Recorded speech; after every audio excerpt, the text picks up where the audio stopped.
नमस्कार दोस्तों, हम लोग आज पढ़ने वाले हैं वेंटिलेटर टॉपिक, जो शानदार टॉपिक है। और वेंटिलेटर के बारे में हम लोग एज ए नर्स हम लोग को कितना पता होना चाहिए, कितना उसका साइकिल होता है, कितना प्रेशर से होता है, और कितना पेशेंट कौन से टाइम में वेंटिलेटर विनिंग कर रहा है, पेशेंट उसको कैसे एज ए नर्स आईसीयू में हम लोग को मैनेज करना है। तो हम लोग वेंटिलेटर के ऊपर में आज उसके ऊपर कुछ पढ़ेंगे। तो चलिए हम लोग शुरू करते हैं वेंटिलेटर। तो वेंटिलेटर पढ़ने से पहले हम लोग को तीन चीज के बारे में हम लोग को पढ़ना है। पहले क्या है? वेंटिलेटर। तीन चीज हम लोग को पढ़ना है। पहला है रेस्पिरेशन,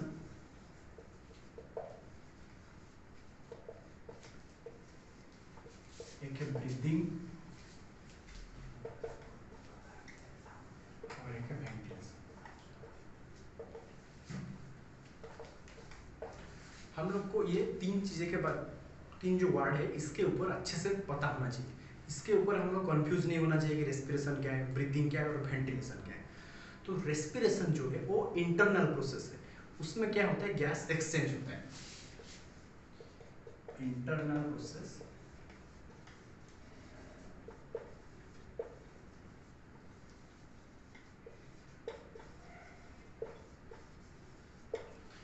और जो ब्रीदिंग है वो एक्सटर्नल प्रोसेस है। जैसे कि हम लोग बोलते हैं ना, पेशेंट ब्रीदिंग ले रहा है कि नहीं चेक करो। तो उसमें हम लोग क्या पता कर सकते हैं? पेशेंट को देख के, जैसे चेस्ट अप एंड डाउन हो रहा है कि चेस्ट मूवमेंट हो रहा है, उसको बोलते हैं ब्रीदिंग।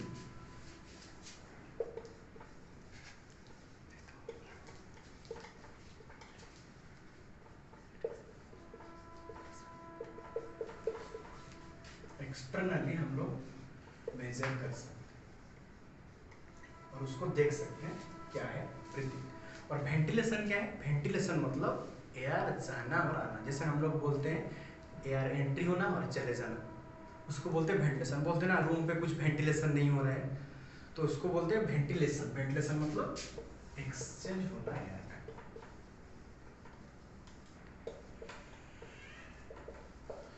तो आप लोग को पता चलेगा कि रेस्पिरेशन क्या होता है, ब्रीदिंग क्या होता है और वेंटिलेशन क्या होता है। तो वेंटिलेटर को हम लोग और क्या बोलते हैं? इसको हम लोग और बोलते हैं रेस्पिरेटर।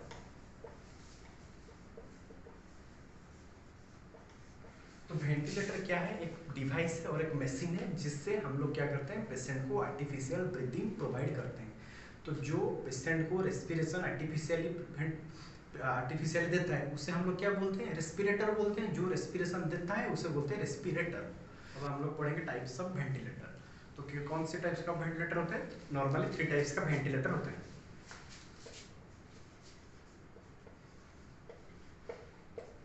पहला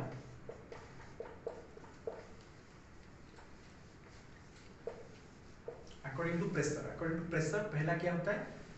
पॉजिटिव प्रेशर वेंटिलेशन और नेगेटिव प्रेशर वेंटिलेशन। दूसरा क्या होता है? According to inversion.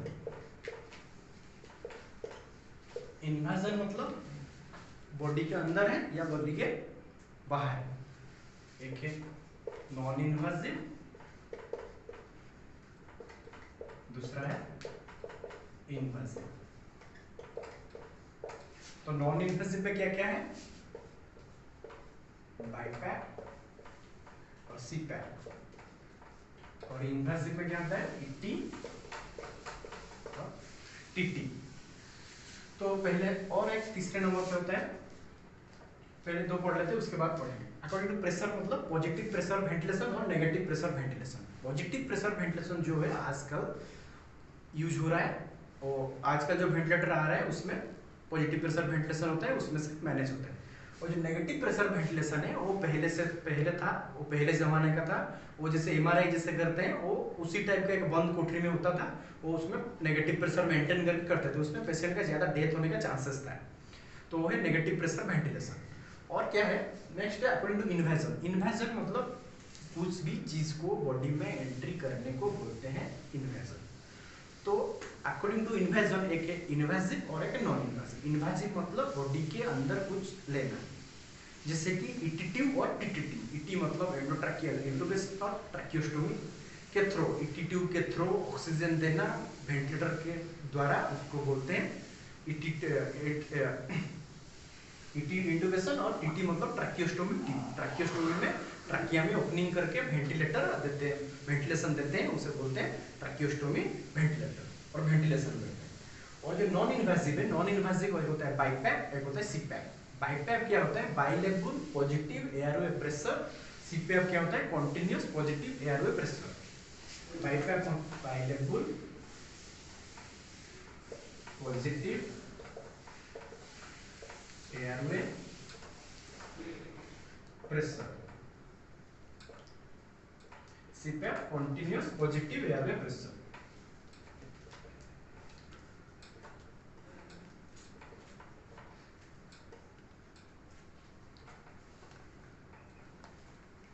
ये दोनों चीज हो गया हम लोग का अकॉर्डिंग टू प्रेशर और according to cycle, sorry according to pressure और अकॉर्डिंग टू इन्वेशन। और तीसरा जो है हम लोग पढ़ेंगे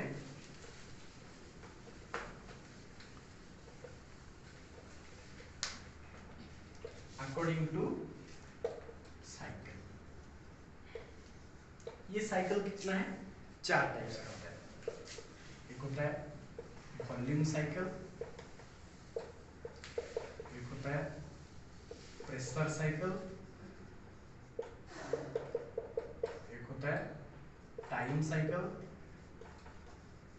एक होता है माइक्रो प्रोसेसर।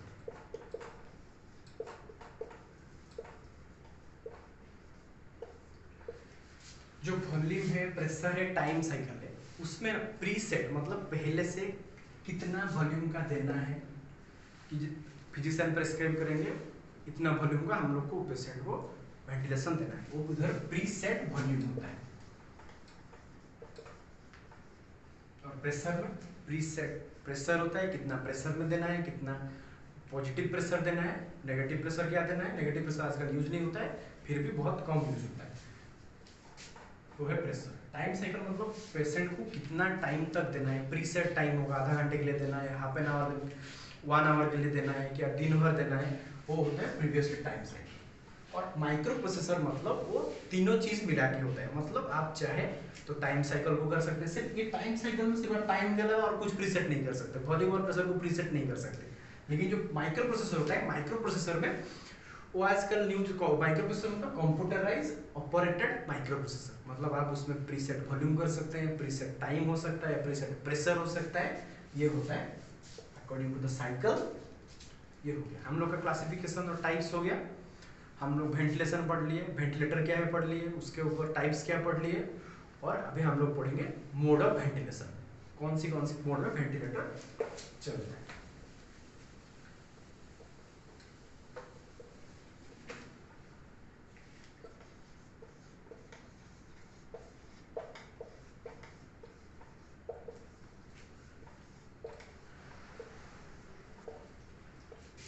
पहला है control mode ventilation, second synchronise intermediate mode ventilation, ठीक है। थर्ड नंबर पे असिस्ट मोड वेंटिलेशन।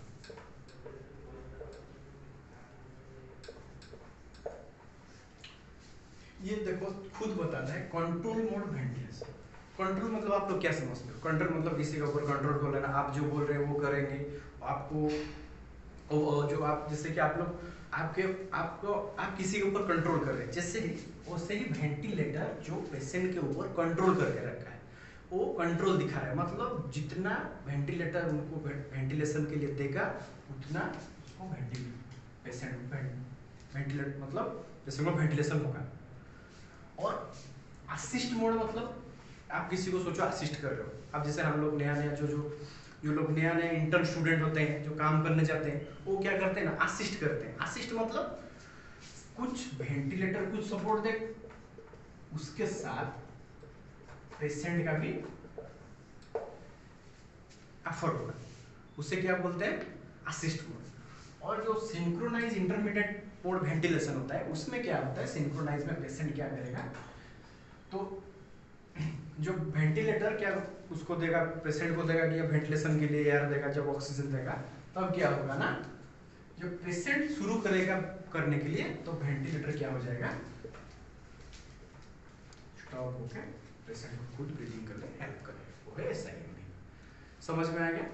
अभी हम लोग पढ़ेंगे कि कॉम्प्लिकेशंस क्या क्या होते हैं। एक अलार्म चीज होता है वेंटिलेटर में, हर टाइम देखना कि आईसीयू में आजकल बहुत ऐसे देखने को मिलता है वीडियो के अलार्म रील्स देखने को मिलता है ना, जो क्या होता है ना आईसीयू में सो नहीं पाते। क्यों सो नहीं पाते? क्योंकि टू टू टू टू का साउंड करता है, आवाज होता है। तो एक वेंटिलेटर का एक अलार्म होता है। तो आपको कैसा पता चलेगा कि कौन सा अलार्म? एक होता है high pressure alarm,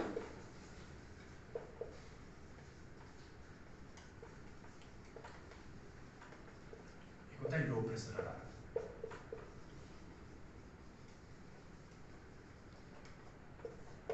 high pressure alarm कब बजता है? जब कुछ ऑब्स्ट्रक्शन हो गया है पेशेंट का, जो हम लोग ट्यूब लगाए कि वेन सर्किट लगा है, जो सर्किट लगा है उसमें क्या है, कुछ ऑब्स्ट्रक्शन हो गया है, तब क्या होता है? हाई प्रेशर अलार्म बजता है। और लो प्रेशर अलार्म जब किंकिंग हो जाता है। किंकिंग मतलब जो सर्किट लगा है वो क्या होता है ना, वो मुड़ जाता है, किंकिंग होता है, तो लो प्रेशर अलार्म लगता है। या डिस्कनेक्शन हो जाता है,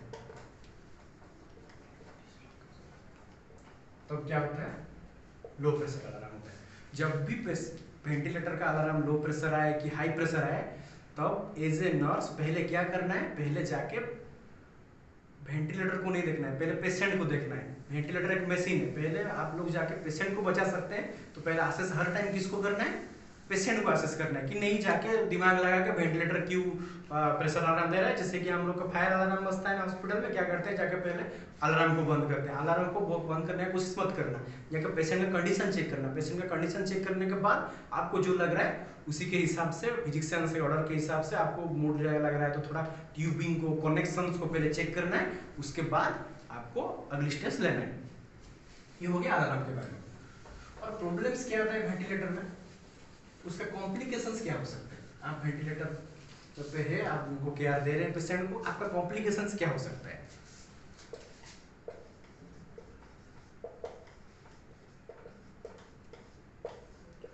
कॉम्प्लिकेशंस क्या होता है? बारो ट्रॉमा हो जाता है।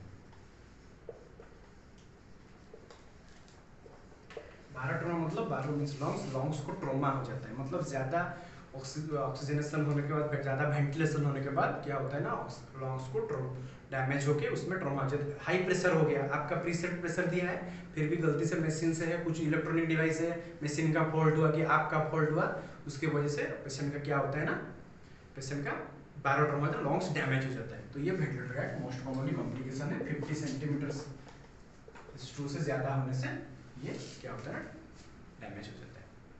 तो ये रहा हम लोग का वेंटिलेशन का छोटा टॉपिक वेंटिलेटर का। जैसे हम लोग उधर क्या जाने, रेस्पिरेशन, ब्रीदिंग और वेंटिलेशन के बारे में जाने, वेंटिलेटर क्या है जाने, ventilator types of ventilator, mode of ventilator, और उसको वेंटिलेटर को करना है पहले पेशेंट को देखना है कि नहीं, हम लोग को जाकर वेंटिलेटर को चेक करना है, नर्सेस का क्या रोल है, और हम लोग कैसे वेंटिलेटर पेशेंट को आईसीयू में कैसे मैनेज कर सकते हैं, तो हम लोग ये आज सीखें।